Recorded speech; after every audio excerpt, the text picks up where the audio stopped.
Tory Johnson is the creator of Spark and Hustle, Women for Hire. She is also a career contributor for Good Morning America on ABC.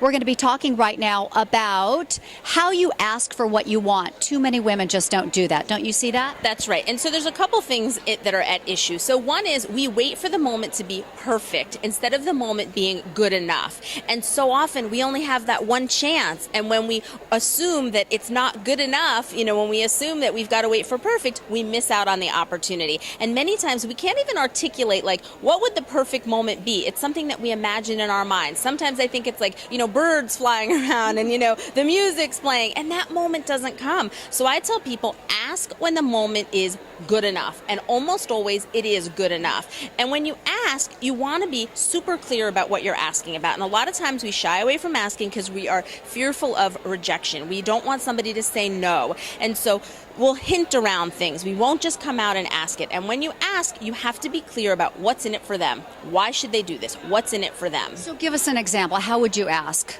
Sure. So I would first know who my audience is and know what the particular pain point or problem is for that particular audience. And I would say, I've done research on this, or I know what your business is about. Here is a particular solution that I think would be ideally suited for you. Can we talk about this? And so your steps. That's right. Exactly. So you're not saying I want a yes or no right this second. Can we really talk about this? Can we schedule a time to talk about this? Because I've got a good feeling that this would be a great solution for you.